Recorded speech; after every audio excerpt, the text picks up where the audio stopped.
তামিম দারি একজন সাহাবী, কি নাম? তামিম দারি রাদিয়াল্লাহু আনহু। তিনি একবার 30 জন বা 40 জন সাথীকে নিয়ে সাগরে সফর করতে শুরু করলেন। প্রচণ্ড ঝড় আসলো, সাগর তাদেরকে প্রায় 1 মাস সমুদ্রের মধ্যে ঘুরালো। এক পর্যায়ে একটা দ্বীপে তারা নোঙর করতে পারলেন। সেই দ্বীপে তারা একটা প্রাণীকে দেখতে পেলেন, যেই প্রাণীর গায়ে প্রচুর লোম ছিল। কি ছিল? লোম। এত বেশি লোমকূপ যে তার চেহারা কোনটা আর পিছন দিক কোনটা এটা আইডেন্টিফাই করা যাচ্ছে না। এবং বিস্ময়কর বিষয় হচ্ছে এই প্রাণী কথা বলা শুরু করলো। তারা বলল, তোমরা কারা? তারা বলল, আমরা আরব থেকে এসেছি। এরকম কিছু কনভারসেশন হলো। তখন সেই প্রাণী বলল, তোমাদের অপেক্ষা করছে একজন ব্যক্তি, আমার সাথে আসো। তখন এই 30 জন বা 40 জন সাহাবী তারা তামিম দারির সাথে গেলেন। সাহাবী বলছে এই অর্থে যে তারা পরবর্তীতে মুসলিম হয়েছিলেন, এই ঘটনার পরে তারা মুসলিম হয়েছিলেন, আলহামদুলিল্লাহ। তো তারা গিয়ে দেখলেন শেকল দিয়ে একজন ব্যক্তিকে বাঁধা আছে, যেই ব্যক্তি খুবই শক্তিশালী, তাকে শেকল দিয়ে বেঁধে রাখা হয়েছে। এবং সেই ব্যক্তি তাদেরকে জিজ্ঞাসা করছিল, তোমরা কোত্থেকে এসেছো? তামিম দারি রাদিয়াল্লাহু আনহু তিনি বলছেন, আমরা মক্কা থেকে এসেছি, মদিনা মক্কা থেকে এসেছি। কি উদ্দেশ্যে? এই উদ্দেশ্যে, তোমাদের সেখানে একজন ব্যক্তি আছে মুহাম্মদ, তার কি খবর? তামিম দারি রাদিয়াল্লাহু আনহু বলছেন, তার খবর হচ্ছে বালতির মতো। কিসের মতো? বালতির মতো। কখনো তিনি বিজয় লাভ করছেন, কখনো আবার মুশরিকরা বিজয় লাভ করছে। মানে বদরের যুদ্ধে তিনি জয়লাভ করেছেন, উহুদের যুদ্ধে আবার মুশরিকরা মুসলিমদেরকে বিপর্যয়ের সম্মুখীন করেছে। জিজ্ঞাসা করলেন, তাবারিয়া হ্রদ চেনো? তিনি বলছেন, হ্যাঁ চিনি। তাবারিয়া হ্রদে কি পানি আছে? তামিম দারি রাদিয়াল্লাহু আনহু বলছেন, হ্যাঁ পানি আছে। এই ব্যক্তি তখন বলছে, অতি শীঘ্রই সেখানে কোনো পানি থাকবে না। আবার প্রশ্ন করছেন, বাইসানের খেজুর গাছের নাম শুনেছ? তামিম দারি বলছেন, শুনেছে। সেখানে কি খেজুর আছে? তামিম দারি বলছেন, প্রচুর খেজুর আছে। এই ব্যক্তি বলছে যে অতি সত্বর সেখানে কোনো খেজুর থাকবে না। এরকম কিছু কথা বলার পরে তামিম দারি তাকে জিজ্ঞাসা করলেন, আপনি কে? এত প্রশ্ন জিজ্ঞাসা করছেন, তুমি কে? তোমার পরিচয় দাও।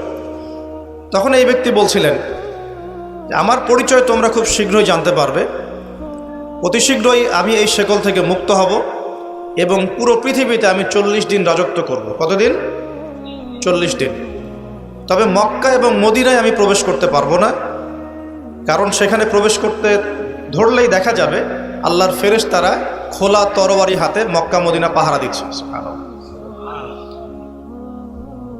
তবে আমি আমার পরিচয় জানিয়ে দিচ্ছি, আমি হচ্ছি তামিম দারি রাদিয়াল্লাহু আনহু। তিনি এসে এই ঘটনা নবী সাল্লাল্লাহু আলাইহি ওয়াসাল্লামকে বললেন। বলার পরে নবী সাল্লাল্লাহু আলাইহি ওয়াসাল্লাম তার চেহারাটা উজ্জ্বল হয়ে উঠল। তিনি মিম্বরে দাঁড়িয়ে বললেন, আমি কি তোমাদেরকে বলিনি এইরকম একটা সত্তার কথা, এমন একটা ভয়ঙ্কর ফিতনার কথা? সাহাবীরা বলেন, হ্যাঁ আপনি বলেছিলেন। তামিম দারি আজকে সেটাই দেখে এসেছে, তোমাদেরকে সেই ঘটনা সে ব্যক্ত করছে। এখান থেকে আমরা বুঝতে পারলাম যে একটা দ্বীপের মধ্যে বন্দী ছিল বা আছে, হয় ছিল বা আছে। এখন ছিল না এখনো আছে, এর উত্তর খুঁজতে হলে আরেকটা হাদিস দেখতে হবে। এটা কোন হাদিস? সহিহ মুসলিমের। নবী সাল্লাল্লাহু আলাইহি ওয়াসাল্লাম মদিনায় বসবাস করছেন, মক্কা থেকে হিজরত করে মদিনায় এসেছেন। মদিনায় মাশাআল্লাহ তিনি ইসলামিক রাষ্ট্র প্রতিষ্ঠা করেছেন। বদরের যুদ্ধ হয়েছে, উহুদের যুদ্ধ হয়েছে, খন্দকের যুদ্ধ হয়েছে। ইসলামের একটা পুরো খিলাফা স্টেট যেটা আমরা বলি সেটা কায়েম হয়েছে। এর মধ্যে খবর এলো এক মায়ের একটা সন্তান হয়েছে, এই সন্তানটার সাথে যে আলামত এগুলো মিলে যাচ্ছে। ঠিক আছে, এই সন্তানের নাম হচ্ছে ইবনে সাইয়্যেদ। কি নাম? ইবনে সাইয়্যেদ। তো নবী সাল্লাল্লাহু আলাইহি ওয়াসাল্লাম ওমর রাদিয়াল্লাহু আনহু এবং অন্যান্য সাহাবীদের কিনে ইনভেস্টিগেট করতে গেলেন। ইনভেস্টিগেট করতে গিয়ে তাকে ডাকলেন, ইবনে সাইয়্যেদকে ডেকে বললেন, তার চুলগুলো কোঁকড়ানো ছিল চুলের মতোই, চোখের মধ্যে একটু সমস্যা ছিল, কারণ আমরা জানি ডান চোখে একটু সমস্যা থাকবে। আঙ্গুর কালার দেখেছেন? আঙ্গুর, চোখটা অনেকটা আঙ্গুরের মতো হবে, ফোলা। ইবনে সাইয়্যেদের কাঠামোটা মিলে যাচ্ছিল। নবী সাল্লাল্লাহু আলাইহি ওয়াসাল্লাম তাকে ডেকে বললেন, তুমি কি দেখো? ইবনে সাইয়্যিদ বলছে আমি আরশ দেখি। কি দেখি? আরশ বোঝেন তো? আচ্ছা, এখানে আরশের কথা যেহেতু এসেই গেছে, একটা কথা বলে দেই যে নবী সাল্লাল্লাহু আলাইহি ওয়াসাল্লাম একটা হাদিসে বলেছেন, কিতাবুত তাওহীদ গ্রন্থের মধ্যে আছে, আমরা যে পৃথিবীতে বসবাস করছি, এই পৃথিবী থেকে প্রথম আসমান মানে পুরো মহাবিশ্ব এর দূরত্ব হচ্ছে 500 বছরের রাস্তা। কত বছর? এভাবে দ্বিতীয় আসমান থেকে তৃতীয় আসমানের ডিস্টেন্স 500 বছরের পথ। কত বছর? এভাবে চতুর্থ, পঞ্চম, ষষ্ঠ, সপ্তম এই 7 আসমানের প্রত্যেক আসমানের ডিস্টেন্স হচ্ছে 500 বছরের রাস্তা। এর উপরে আছে কুরসি। কি আছে? ওয়াসিআ কুরসিয়ুহুস সামাওয়াতি ওয়াল আরদ। আয়াতুল কুরসি পড়েন নাই? আয়াতুল কুরসি ঘুমানোর সময় পড়েন কি? যে ব্যক্তি ঘুমানোর সময় আয়াতুল কুরসি পড়ে, সারা রাত আল্লাহর পক্ষ থেকে একজন ফেরেশতা তাকে পাহারা দিবে চান। কিন্তু এই কথা নাসা বিশ্বাস করবে না, এই কথা বিজ্ঞান বিশ্বাস করবে না, কারণ তাকে চোখে দেখা যায় না। তাদের একটা জ্ঞানতাত্ত্বিক দর্শন আছে, যেটা আমরা ইউনিভার্সিটিতে পড়ে আসছি দীর্ঘদিন। সেটা হলো, যা চাক্ষুষ দেখা যায় না এগুলোতে বিশ্বাস করতে নাই। পরীক্ষা নিরীক্ষা পর্যবেক্ষণের মাধ্যমে যখন কোনো সিদ্ধান্ত পাওয়া যাবে সেটাই জ্ঞান, এছাড়া জ্ঞানের কোনো অস্তিত্ব নাই।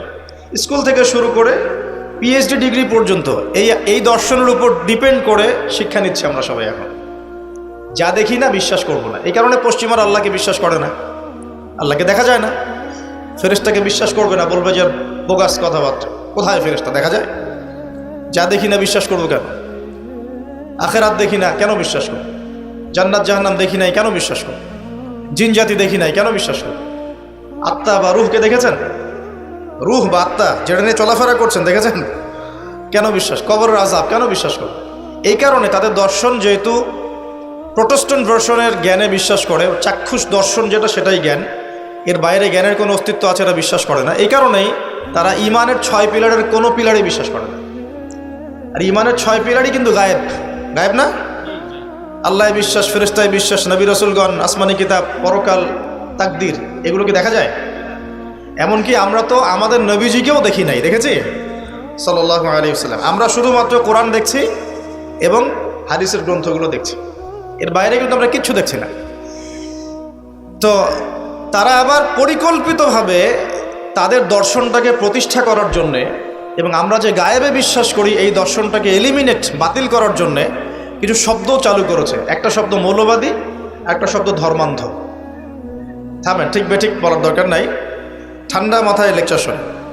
কোরআন সুন্নাহর কথা ঠিক বললেও ঠিক, না বললেও কি ঠিক কিনা বলেন?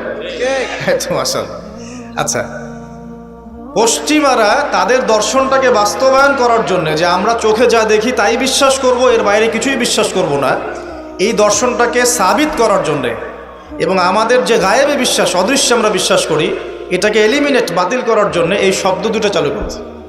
যখন আপনি বলবেন আমি বিনা বাক্য ব্যয়ে আল্লাহকে বিশ্বাস করি, মালায়েকা বিশ্বাস করি, নবী রাসূল বিশ্বাস করি, পরকাল, কবরের আযাব, জান্নাত জাহান্নাম সব বিশ্বাস করি, তারা আপনাকে বলবে আপনি ধর্মান্ধ।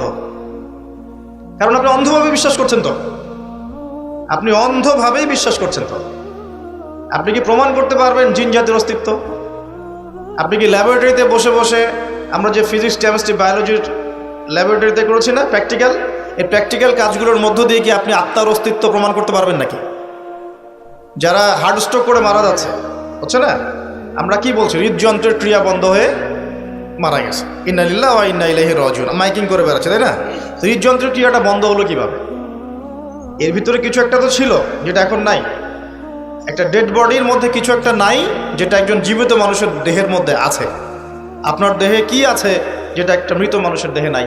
বলেন কি নাম এটার? এই রুহটা কি পশ্চিমারা কি বিশ্বাস করাতে পারবেন? গিলাতে পারবেন? গিলাতে গেলে বলবে আপনি ধর্মান্ধ। কথা বোঝার চেষ্টা করেন কেন তারা শব্দগুলো ছড়িয়ে দিয়েছে। আর যখন আপনি এই মৌলিক বিষয়গুলো মেনে চলবেন তখন আপনাকে বলবে মৌলবাদী হয়ে গেছে। অথচ এই মৌলিক বিষয়গুলো মেনে না চললে কিন্তু আপনি মুসলিমই হতে পারছেন না। কেউ যদি আত্মায় বিশ্বাস না করে, জিন জাতিতে বিশ্বাস না করে, আপনার আল্লাহ অদৃশ্য বিশ্বাস না করে, আখেরাত অদৃশ্য জগৎ বিশ্বাস না করে, জান্নাত জাহান্নাম, কবরের আযাব, মিজান পুলসিরাতে বিশ্বাস না করে, সে কি মুসলিম হতে পারবে কিনা বলেন দেখি এবার। তাহলে মুসলিম হতে হলে আমাকে আল্লাহর কথা, আল্লাহর বাণীকে চোখ বন্ধ করে বিশ্বাস করতেই হচ্ছে। কোনো কোনো ক্ষেত্রে আল্লাহ পাকের আদেশের সামনে আত্মসমর্পণ করতে হচ্ছে বিনা বাক্য ব্যয়। এক্সাম্পল দিচ্ছি, এই যে ইব্রাহিম আলাইহিস সালামের ছেলেকে বলেছিলেন আল্লাহ পাক, বলেছিলেন, যার ফলশ্রুতিতে আমরা ঈদুল আজহা পালন করি না। আচ্ছা দেখেন, ইব্রাহিম আলাইহিস সালামকে আল্লাহ পাক বলছেন 3 দিন স্বপ্ন দেখিয়ে তোমার ছেলেকে করতে হবে, পরীক্ষা তোমার জন্য একটা। এবং তিনি গিয়ে তার সন্তানকে বলছেন, ইন্নী আরা ফিল মানামি আন্নী আসবাহু, হে আমার সন্তান, আমি স্বপ্নে দেখেছি আমি তোমাকে করছি, ফানজুর মাযা তারা, তোমার রায় কি আমাকে বলো। সন্তান বলছে ইসমাঈল আলাইহিস সালাম, ইয়া আবাতি ফাআল মা তু'মার, হে আমার বাবা, আল্লাহ আপনাকে যা আদেশ করেছেন তাই করুন। সাতাজিদুনি ইনশাআল্লাহু মিনাস সাবিরিন, ইনশাআল্লাহ আপনি আমাকে ধৈর্যশীল পাবেন। এই ছেলের বয়স কিন্তু আমাদের এই ইয়াং জেনারেশনের চেয়ে অনেক কম। যে জেনারেশন রাত 3টায় অ্যালার্ম দিয়ে যে আর্জেন্টিনা খেলা দেখতে ওঠে, এই জেনারেশনের চাইতে ইসমাইলের বয়স কিন্তু অনেক কম। তার বয়স তখন হয়তো 10 বা 12 বা 14। কি শিক্ষা দিলেন তার পিতা তার মা তাকে, যে আল্লাহর আদেশের সামনে জীবন দিতেও তার কোনো পরোয়া নাই। বলছে, আব্বা আপনি যা স্বপ্ন দেখেছেন, আল্লাহ আপনাকে যা আদেশ করেছেন আপনি করেন। তাহলে কোন শিক্ষার ঘাটতি আমাদের মধ্যে আছে, ভাবতে হবে না এগুলো। ইব্রাহিম আলাইহিস সালাম কিন্তু তার সন্তানকে মানুষ করেন নাই, মনে রাখবেন। তিনি মাঝে মাঝে আসতেন, যাওয়া আসা করতেন, কারণ তার আরেকটা পরিবার ছিল, সারা আলাইহিস সালাম, তার আরেকটা পরিবার ছিল, 2 স্ত্রী। তো তাকে মানুষ করেছেন কিন্তু তার মা হাজারা আলাইহিস সালাম। কোন মা? যেই মাকে ইব্রাহিম রেখে আসছেন কাবা ঘরে, মনে আছে? খাবারও ছিল না, পানিও ছিল না। তিনি বলছেন, আপনি কেন রেখে যাচ্ছেন ইব্রাহিম আলাইহিস সালাম বলেন, আল্লাহর হুকুমে। এখন এই মা বলছেন যে যদি আপনি আল্লাহর হুকুমে আমাকে রেখে যান, আমাদেরকে রেখে যান, ইনশাআল্লাহ আল্লাহ পাক আমাদেরকে ফেলে দিবেন না। তো এই মায়ের গর্ভ থেকে ইসমাইল হবে না তো কি আমাদের মা বোনদের গর্ভ থেকে ইসমাইল হবে? আমাদের মা বোনরা এখন কি করে? সারাদিন যে মুভিজ, যে সিরিয়ালস, স্বামীকে সম্পত্তির জন্য প্যারা দিতে দিতে স্বামীর হার্ট স্ট্রোক করে ফেলে। বহু স্বামী আছে হারাম খাইতে চায় না, স্ত্রীর পাল্লায় পর হারাম খায়। হ্যাঁ, আমি কিছু প্র্যাকটিক্যাল কথা বলছি। বহু স্বামী আছে হারাম খেতে চায় না, সন্তান সন্ততির স্ত্রীদের চাপে পড়ে তাকে 2 নাম্বারই করতে সে বাধ্য হয়। কেন করে? পরিবারের জন্য করে। আমরা কিন্তু বোকা পুরুষ মানুষ, আমরা যারা আছে আমরা কিন্তু আসলে বোকা জাতি, জানেন? আমার বয়স অনেক কম যদিও আপনাদের চাইতে, তবে আমি কিছু বিষয় ফিল করেছি আমার লাইফে, যেটা আমি মনে করি আলহামদুলিল্লাহ আল্লাহ পাক আমাকে নিয়ামত দিয়েছে। যেমন আমি ফিল করেছি আমার লাইফে যে মানুষের আল্লাহ ছাড়া আপন বলতে কেউ নাই, এটা আমি ফিল করেছি। আল্লাহ পাক ছাড়া একজন মানুষের সত্তাগত আপন, আপনার সত্তা আত্মাগত আপন বলতে আসলে কেউ নাই পৃথিবীতে। যারা আছে আমাদের আশপাশে সবাই সবার স্বার্থে থাকে, সবাই সবার প্রয়োজনে থাকে। প্রয়োজন শেষ হলে আপনাকে চিনবেও না নাকি। আমি যখন ইন্তেকাল করব, এমন হবে 40 দিন পর কেউ আমাদের কবর জিয়ারত করবে কিনা সন্দেহ আছে। এগুলো বাস্তবতা। আর আমরা বোকা কেন জানেন? আমরা এই দুনিয়ার মানুষদের স্বার্থেই, আমার আশপাশের মানুষগুলোর স্বার্থেই সারা জীবন আল্লাহর বিরুদ্ধে চলি, হারাম খাই, সুদ খাই, ঘুষ খাই, দুর্নীতি করে ওদের মুখে হাসি ফোটানোর জন্য। যেই মানুষগুলো আমাকেই চিনবে না পরকালে, দুনিয়াতেই মারা গেলে আমাকে চিনবে না, তো সেই মানুষগুলোর জন্য আমি আল্লাহর বিরুদ্ধে চলে যাই। আমরা বোকা না? আর দেখবেন যেসব পুরুষের সৎ থাকতে চায় তারা শেষ বয়সে খুব একা হয়ে পড়ে।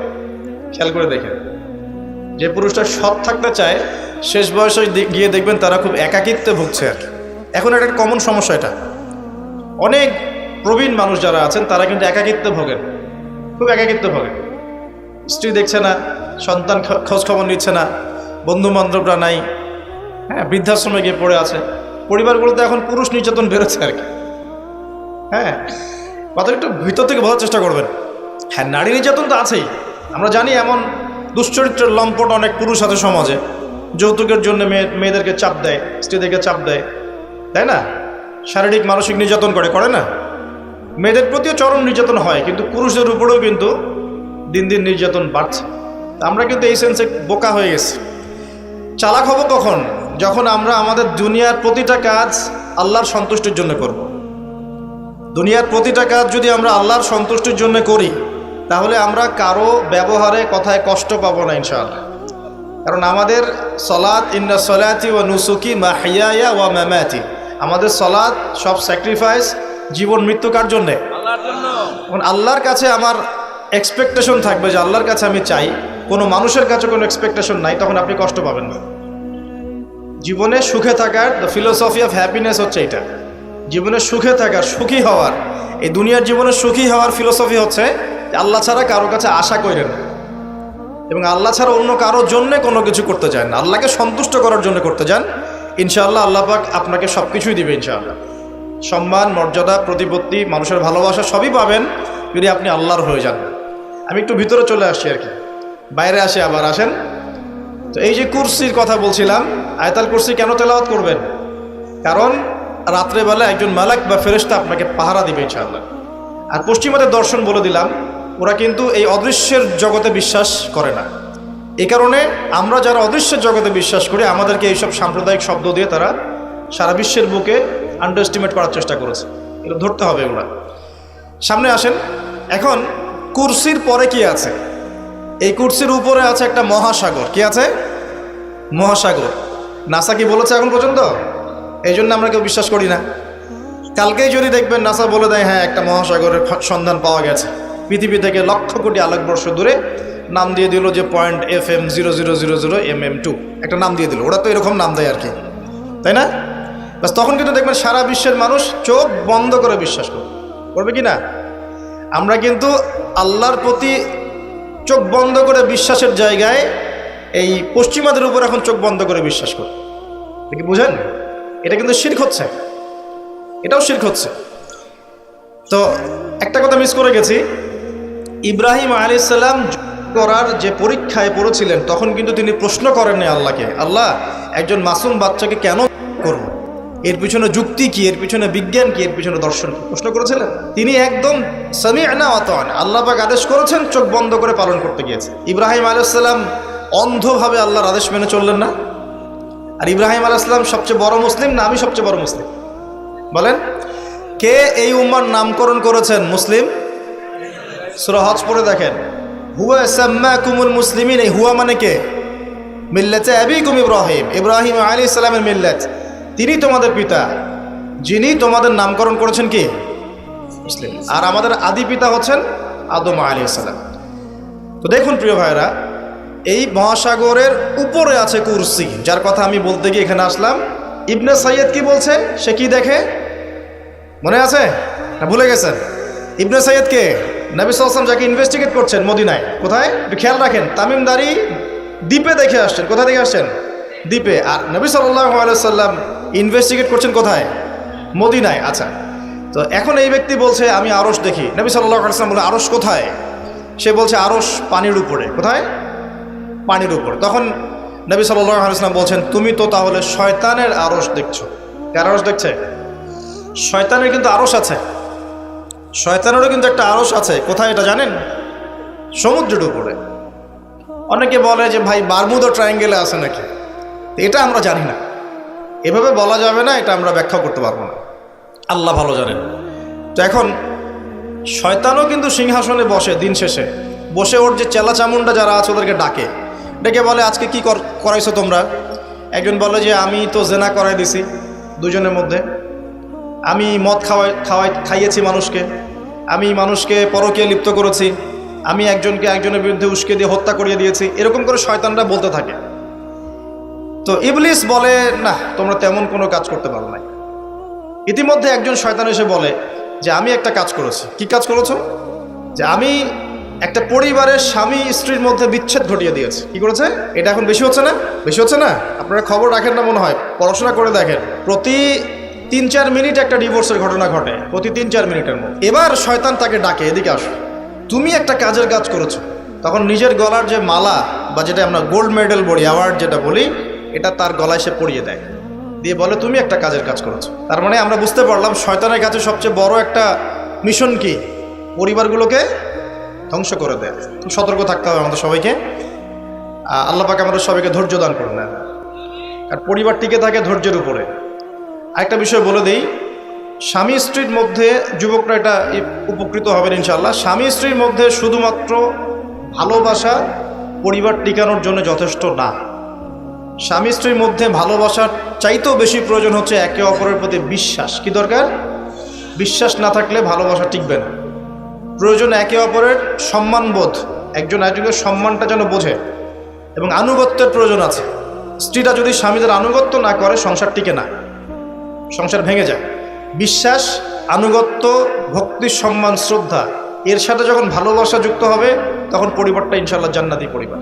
লাখ লাখ ছেলে দাঁড়িয়ে একটা পর্দার সামনে দাঁড়িয়ে আছে, গোল কখন হবে এই জন্যে, দেখছেন না? মিডিয়া এগুলো প্রমোট করছে না? ভাবখানে এমন যে কত সুখে আছি আমরা, তাই না? কি সুখ আমাদের, খেলা হচ্ছে, আমরা গোল গোল চিল্লাচ্ছি, খেলছে কোন টিম, সেই টিম আমাকেও চিনে না, আমার দেশের নামও জানে কিনা আল্লাহু আলাম। এমন কেন জাতিগতভাবে আমরা এমন কেন হলাম জাতিগতভাবে? আমাদের কোনো ব্যক্তিত্ব নাই, আমাদের কোনো গায়রত নাই, আমাদের তো যুদ্ধের হিস্ট্রি আছে, আমাদের বীরত্বের হিস্ট্রি আছে, আমাদের ভাষা আন্দোলন হিস্ট্রি আছে। দেশের কনসেপ্ট বাদ দিয়ে ইসলামের কনসেপ্টও যদি বলেন, আমরা তো তারেক বিন জিয়াদের উত্তরসূরি, বিন কাসিমের উত্তরসূরি, খালেদ বিন ওয়ালিদ, উমর ইবনুল খাত্তাবের উত্তরসূরি। আমাদের কোনো গায়রত নাই?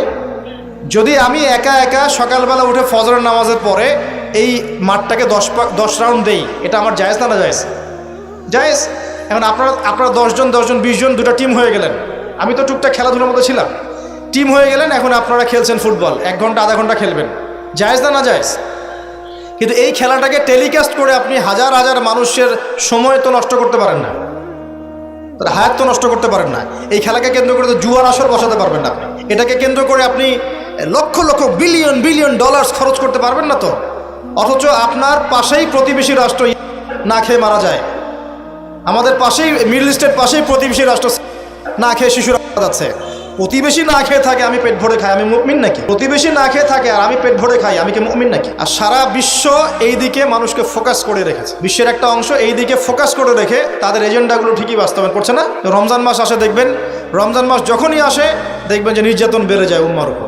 যে সময়ে উম্মার ইকোনমিক অবস্থা ভালো না, সামরিক অবস্থায় তাদের মুখাপেক্ষী হয়ে থাকতে হচ্ছে, যে সময় আমাদের ভিতরে পলিটিক্যাল বিরোধগুলো দেখা দিচ্ছে, আমরা ইউনাইটেড হতে পারছি না, যে সময় যুব সমাজরা মাদকে আসক্ত হয়ে আছে, পর্নোগ্রাফিতে আসক্ত হয়ে আছে, দিনের ইলম কালাম অর্জন করছে না, নামাজ ঠিক মতো পড়ছে না, কুরআন তেলাওয়াত করা শিখছে না, যে সময়ে ইভেন আলেম ওলামাদের মধ্যে ঐক্য দেখা যাচ্ছে না, যে সময়ের মধ্যে আমরা পরিবারগুলোর ভাঙন দেখতে পাচ্ছি, আমাদের পরবর্তী প্রজন্ম কোন পরিবেশে বড় হবে সেই নিশ্চয়তা দিতে পারি না। এই সমাজটা পরিবর্তনের দায়িত্ব আমাদের কারো ঘাড়েই নাই। শুধু কি পলিটিশিয়ানদের দায়িত্ব? শুধু কি প্রশাসনেরই দায়িত্ব? আমাদের সবাইকে নাকে তেল দিয়ে ঘুমানোর জন্য পৃথিবীতে আসছে। এই যুব সমাজ তো জানেই না, বোঝেই না ওদেরকে কি কারণে এই পৃথিবীতে পাঠানো হয়েছে। সে যে মুসলিম, তার যে দায়িত্ব কর্তব্য আছে, আল্লাহ পাক যে তাকে সৃষ্টি করেছেন তার ইবাদত করার জন্য এবং আল্লাহর জমিনে দিনটার প্রচার প্রসার ঘটানোর জন্য, তার কোনো ফিকির আছে? একটা পর্দার সামনে দাঁড়িয়ে সে আধা ঘন্টা 1 ঘন্টা 1.5 ঘন্টা সময় নষ্ট করে ফেললো, তার ফিজিক্যাল কোনো উপকারও কিন্তু নাই। আছে? কোন জায়গায় আপনি বাচ্চাকে রেখে যাচ্ছেন চিন্তা করে দেখিয়ে দেখবেন। একটা ছোট্ট বাচ্চার ইজ্জতের কোনো গ্যারান্টি পাচ্ছি না আমরা। মানুষ কোন জায়গায় চলে গেছে দেখেন, মাদক অ্যাভেলেবল হয়ে গেছে, পর্নোগ্রাফি দেখে না 5% ছেলেও পাওয়া যাবে না। আর যারা দেখে ভিতর থেকে এরা পশু হয়ে গেছে, এর কাছে একটা বাচ্চাকে দিলেও সে রেপ করে রেখে দিবে। চিন্তা করে দেখেন না, বিগত 50 বছরে ধর্ষণের সংখ্যা বেড়েছে না কমেছে? কি পরিমাণ বেড়েছে কি পরিমাণে? পর্নোগ্রাফির পরিমাণটা কি পরিমাণ বাড়ছে? মাদক কি পরিমাণে বেড়েছে? এখন এই দায়িত্ব তো শুধু প্রশাসনের না, শুধু পলিটিশিয়ানদের না, আমাদের সবার দায়িত্ব আছে তো। আমরা যদি যার যার জায়গা থেকে দায়িত্ব পালন করতে আজকে পিছুপা হয়ে যাই, বিশ্বাস করেন আগামী 10-20 বছর পরে আমাদের সন্তানরা একটা ভয়ঙ্কর বিশ্ব দেখবে আসে, এমন একটা বিশ্ব দেখবে যার দুঃস্বপ্নের মতো কল্পনাই করে নাই। আল্লাহ আমাদেরকে বোঝার তৌফিক দান করুন। আমি হয়তো কিছুটা ইমোশনাল হয়ে বেশি কথা বলে ফেললাম, ভুল ত্রুটি হলে মাফ করবেন। সামনে আসেন, আমি বুঝাচ্ছিলাম যে এই 3টা জায়গা থেকে বের হবে এবং তার সাথে জয়েন হবে কারা? এবং এক শ্রেণীর নারী যাদেরকে আপনি ঘরে রাখতে পারবেন না। উদাহরণ যদি এত দূর চলে গেছে, আরেকটা জায়গার কথা আসছে যে বের হবে শাম এবং ইরাকের মাঝামাঝি একটা রাস্তা থেকে। শাম মানে হচ্ছে জর্ডান, লেবানন, এই যে পুরো কন্টিনেন্টটা আছে এটার নাম শাম। কি নাম? শাম, সিরিয়ার মধ্যে।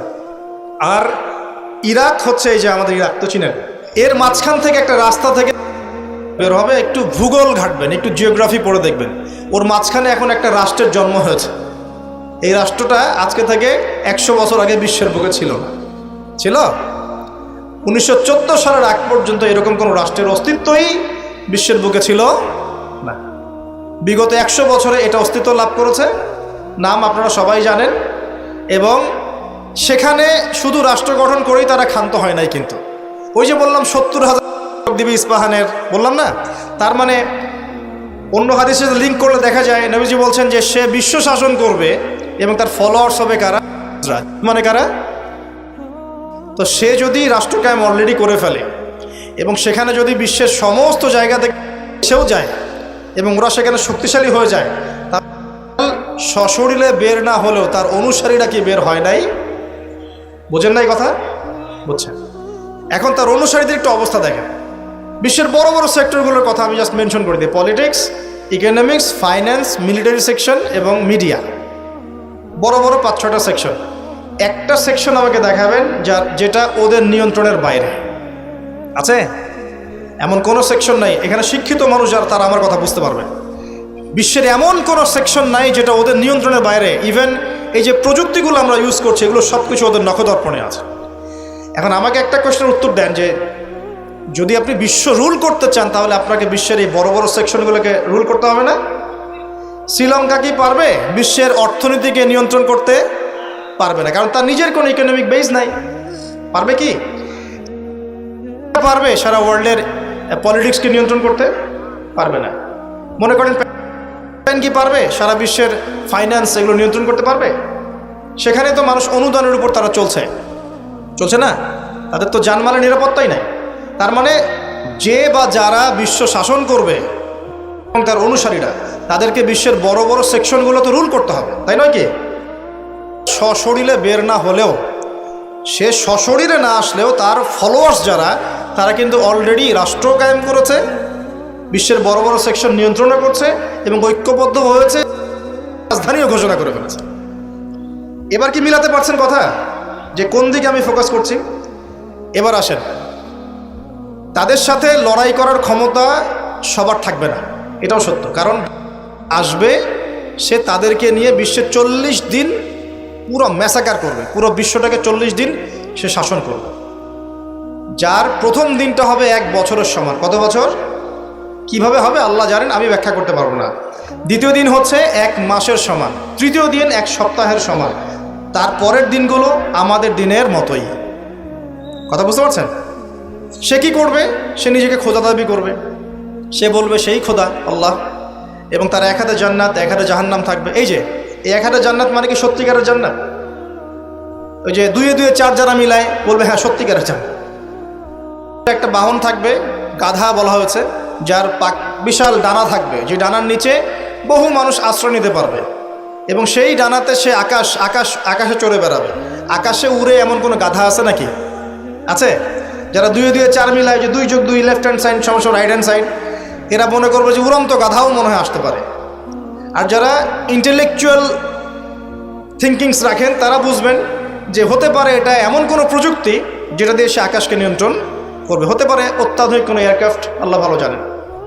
তবে উড়ন্ত কোনো গাধা যে হবে না এটা আমরা নিশ্চিত ইনশাআল্লাহ।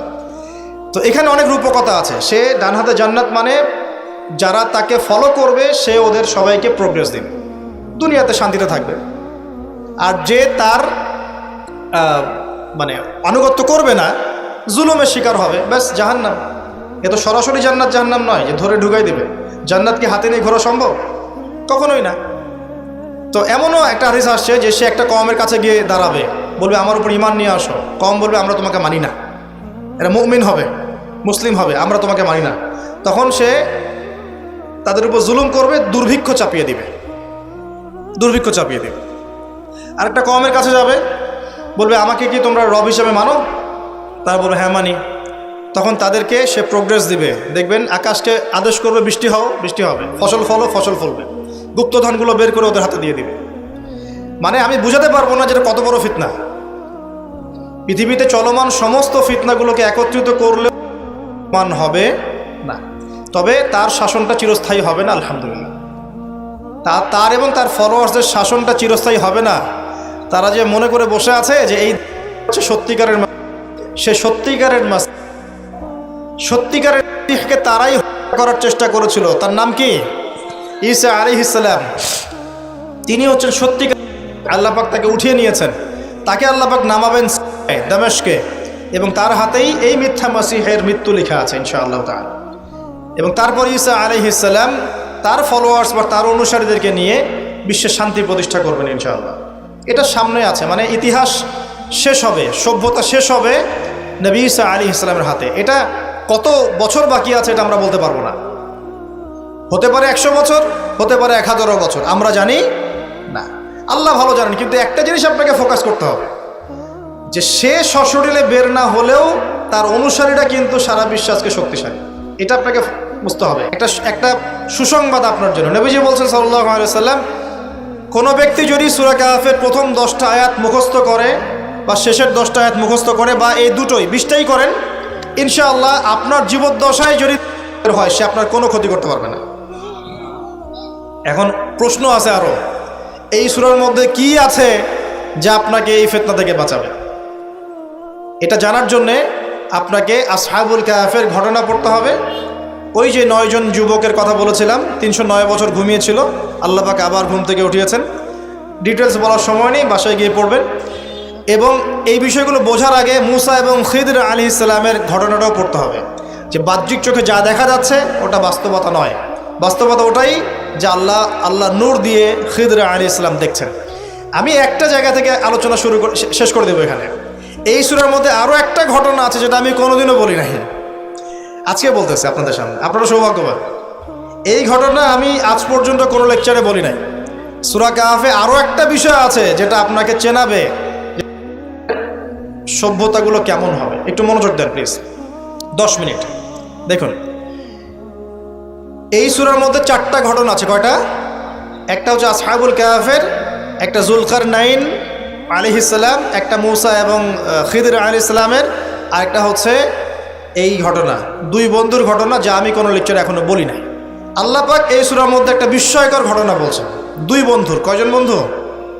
এক বন্ধু প্রচণ্ড ধনী, এমন ধনী যে আল্লাহ পাক তাকে বড় বড় বাগান দিয়েছেন, খেজুরের, আঙ্গুরের, হ্যাঁ, বিশাল বিশাল বাগান, এবং তার মধ্য দিয়ে নদী চলছে। নদী, একটা নদী চলে যাচ্ছে ভিতর দিয়ে, 2 পাশে বাগান। তাহলে কত বড় প্রপার্টি চিন্তা করেন, একটু চিন্তা করেন। আমরা তো বিঘা আর এই যে শতকের হিসাব করি না। আল্লাহ বলছেন যে 2টো বিশাল জান্নাত দিয়েছিলাম তাকে, মানে বাগান দিয়েছিলাম, ফলের বাগান, মাঝখান দিয়ে নদী প্রবাহিত হচ্ছে, এবং প্রত্যেক বছর 2 বার করে এই জায়গায় ফসল ফলতো, প্রচুর ফসল হতো। তো এত ধন সম্পদ পাওয়ার পরে এই বন্ধু, মানে এই ব্যক্তি, তার এক গরিব বন্ধুকে নিয়ে এই বাগানে ঢুকেছে। ঢুকে হাঁটাহাঁটি করছে, গল্পগুজব করছে। গল্পগুজব করার এক পর্যায়ে গিয়ে এই ধনী বন্ধু বলে ফেলছে। কি বলছে? সে বলছে যে আনা আকসারু মিনকা মালা ওয়া আ'আসু নাফারা। হে আমার দোস্ত শোনো, আমি তোমার চাইতে মালে এবং সম্পদে অনেক সেরা। কে বলছে এটা? এই ধনী বন্ধু। আমরা কিন্তু এরকম কথা বলি না। এই ধনী বন্ধু হচ্ছে বস্তুবাদী মানুষ, মানে বাড়ি গাড়ি, টাকা করি, স্ট্যাটাস, এটাই তার কাছে সব কিছু। বুঝতে পারছেন কথা? সে তার বন্ধুকে বলছে তুমি তো গরিব, আমি তোমার চেয়ে অনেক সেরা টাকায়, পয়সায়, ধন দৌলতে। এমন মানসিকতা আমাদের মধ্যে আছে না অনেকের?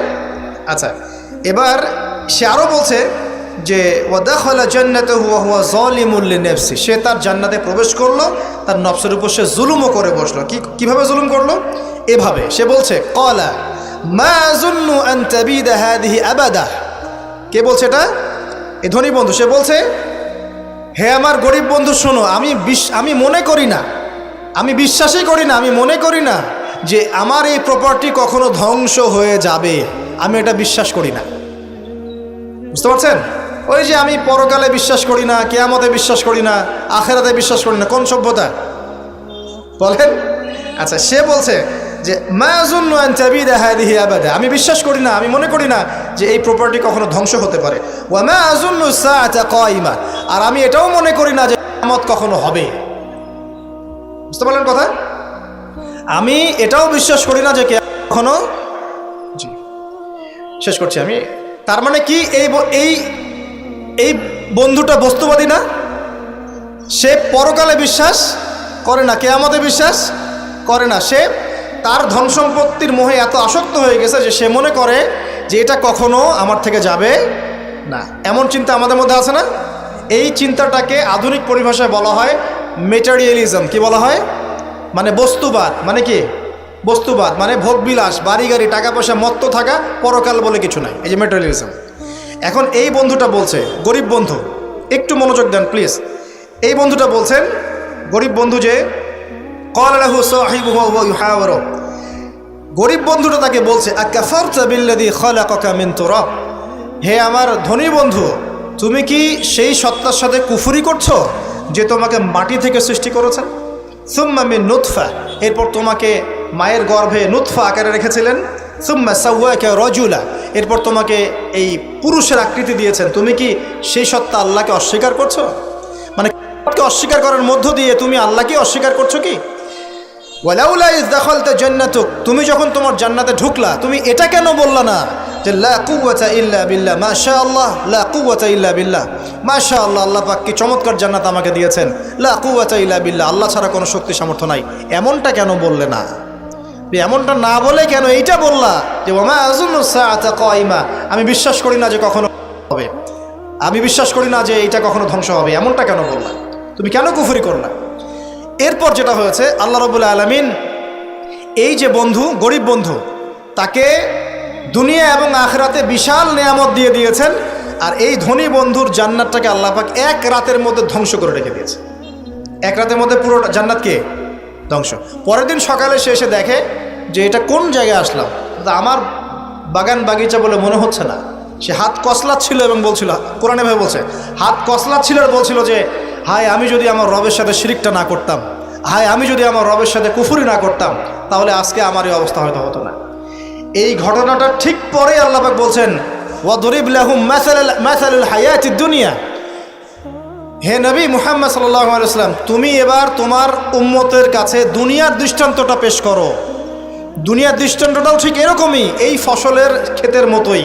প্রথমে বৃষ্টিপাত হয়, ফসল সবুজ হয়, মানুষ খুব পুলকিত হয়ে যায়, কি চমৎকার ফসল ফলেছে। এরপর সেই গাছগুলো হলুদ হয়ে যায়, তারপর সেগুলো খড়কুটা হয়, চুলায় চলে যায়। এই হয় না? এই গল্পটার সাথে, ঘটনার সাথে দুনিয়ার জীবনে মিল আছে না? এটা কোন সূরায় আছে? কাহফে। আর এই সূরা আপনাকে থেকে বাঁচাবে না? এখানে আপনার হেদায়েত শোনেন। এবং তার অনুসারীরা এবং ওই সমসাময়িক ফিতনাময় যুগে বেশিরভাগ মানুষ বস্তুবাদী হয়ে যাবে, হয়ে যায় নাই? এবং বেশিরভাগ মানুষ এই দুনিয়ার ধন সম্পদ চাকচিক্যের মোহে পড়ে যাবে, পড়ে নাই? পড়েছে কি না? পড়েছে। এবং শুধু তাই নয়, তারা পরকালীন কনসেপ্টগুলোকে অস্বীকার করা শুরু করবে। ওই যে বললাম, আল্লাহ, ফেরেশতা, মালায়েকা, আখিরাত, এগুলো কিছু বিশ্বাস করবে না, মানুষকে ধর্মহীনতার দিকে নিয়ে যাবে। এটা নিয়ে যাচ্ছে না? এই তিনটা জিনিস খুব চলছে সমাজে এখন। একটা হচ্ছে এলিমিনেশন, মানে আল্লাহর কনসেপ্টটাকে বাদ দিয়ে দেওয়া। একটা হচ্ছে মেটারিয়ালিজম, মানে বস্তুবাদিতা। একটা হচ্ছে চ্যালেঞ্জ এগেনস্ট রিলিজন, ধর্মর এগেনস্টে চ্যালেঞ্জ করা। এগুলো চলছে না এখন? দেখুন, দাজ্জালের সভ্যতায় এগুলো হবে।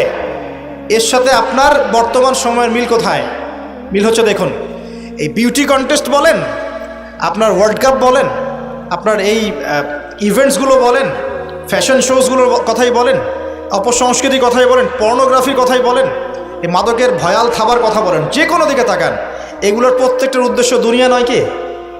শুধু দুনিয়া না, পরকালীন কোনো স্বার্থ আছে? এগুলো করে পরকালে একটা নেকি হবে, কেউ দলিল দিতে পারবে কোরআন শোনা থেকে? তার মানে এই সমাজটা, এই সভ্যতা কি করেছে? দলে পুরো সভ্যতাকে গড়েছে এবং বস্তুবাদিতার দিকে মানুষকে প্রবৃদ্ধ করেছে। শুধু তাই নয়, যেগুলোর পরকালীন কোনো স্বার্থ নাই এই কাজগুলোকে প্রমোট করেছে এবং যুব সমাজ, মুসলিমদেরকে স্পেশালি এগুলোতে মত্ত করে রেখেছে, রাখে নাই? আল্লাহ পাক এখন বলছেন, জেনে রাখো, তোমরা জেনে রাখো, ইন্নামাল হায়াতুদ দুনিয়া লাইবুন ওয়া লাহুন, এই দুনিয়ার জীবনটাই খেলতামাশা, প্রতারণা। ওয়া যিনাতুন ওয়া তাফাখুরুন বাইনাকুম ওয়া তাকাসুর, একে অপরের প্রাচুর্য, ধন সম্পদের প্রতিযোগিতা ছাড়া কিচ্ছু না। ওয়া মাল হায়াতুদ দুনিয়া ইল্লা মাতাউল গুরুর, এই দুনিয়ার জীবনটা প্রতারণা ছাড়া কিচ্ছু নয়।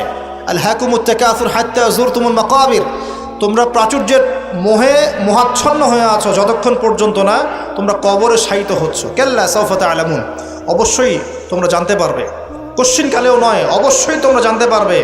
কাল্লা লাতুসআলুন্না ইয়াওমাইযিন আনিন নাঈম, তোমাদেরকে কিয়ামতের দিনে নিয়ামতগুলো সম্পর্কে জিজ্ঞাসিত হতে হবে। সূরা কাহফেই এই হেদায়েতটা আছে। এই দুই বন্ধুর ঘটনা আপনাকে দেখাবে কিভাবে বস্তুবাদী সভ্যতা এবং আল্লাহভীরু সভ্যতার কনফ্লিক্ট হয়। সর্বশেষে আল্লাহর অনুগত সভ্যতার জয় হয়েছে, বস্তুবাদী সভ্যতাকে আল্লাহ পাক ধ্বংস করে দিয়েছেন না? দিয়েছেন। এবং এই ঘটনার পরেই দুনিয়ার জীবনের দৃষ্টান্ত দেওয়া হয়েছে, যে দুনিয়ার জীবনটাকে আল্লাহ পাক বলেছেন খেলতামাশা, প্রতারণা ছাড়া কিছুই নয়। হ্যাঁ, কেউ যদি বলে খেলাধুলার কোনো দলিল কোরআনে আছে কি না, আমি বলবো হ্যাঁ আছে। আল্লাহ পাক বলেছেন, ওয়ামা হাদিহিল হায়াতুদ দুনিয়া ইল্লা মাতাউল গুরুর ইলামু আন্নামাল হায়াতুদ দুনিয়া লাইবুন ওয়া লাহু, অতএব খেলাধুলার দলিল কোরআনে আছে। আল্লাহ পাক বলছেন দুনিয়ার জীবনটাই তোমাদের খেলাধুলার প্রতারণা, ধোঁকা। কি বুঝলেন? এই দুনিয়ার জীবনটাই হচ্ছে খেলাধুলা, প্রতারণা, মোহ এবং ধোঁকা, এবং তোমাদের পারস্পরিক চাকচিক্যের প্রতিযোগিতা ছাড়া কিচ্ছু নয়। এখন এই সভ্যতার দিকে তাকাবেন চোখ কান খোলা রেখে, যে যত রকম ফাহেসা কাজগুলো মিডিয়া দিয়ে প্রমোট করা হচ্ছে, এগুলোর মূল উদ্দেশ্য হচ্ছে দুনিয়া, এবং মুসলিম যুবকদেরকে এবং উম্মাকে তাদের মূল উদ্দেশ্য থেকে সরিয়ে দেওয়ার চেষ্টা করা। আমাদের মূল উদ্দেশ্য কি? এক, আমাদের মূল উদ্দেশ্য ছিল জ্ঞান অর্জন করা। মূল উদ্দেশ্য ছিল জ্ঞান অর্জন করে আমল করা, আল্লাহ পাকের জমিনে দ্বীনের প্রচার করা। আমাদের পৃথিবীর মূল উদ্দেশ্য ছিল কি? পারিবারিক আদর্শ ঠিক করা, সন্তানদেরকে মানুষ করা, সমাজের কাঠামো ঠিক করা, হালাল খাওয়া, দ্বীনের দাওয়াতি কাজ করা, আল্লাহর জমিনে দ্বীনটাকে প্রচার করা, প্রসার করা, প্রতিষ্ঠার চেষ্টা করা। এগুলো আমাদের মূল উদ্দেশ্য ছিল। এখান থেকে সরিয়ে এনে আমাদের সবার চোখকে এখন বিভিন্ন আমোদ প্রমোদ ফুর্তির দিকে ফোকাস করে রাখা হয়েছে, এবং এর ফলশ্রুতিতে আমরা আমাদের দুনিয়াতে আসার উদ্দেশ্যটা কিন্তু ভুলে গেছি। প্রিয় ভাইয়েরা, সতর্ক থাকবেন। যে বিষয়টা যতটুকু লিমিট আছে, এই লিমিট ক্রস করতে যাবেন। যতটুকু করা জায়েজ আছে এতটুকু করবেন, যেগুলোতে জায়েজ নাই সেগুলো জায়েজ না। আল্লাহ রাব্বুল আলামিন আপনাদের সবাইকে ইসলামের বেসিক বিষয়গুলোর উপর টিকে থাকার তৌফিক দান করুন।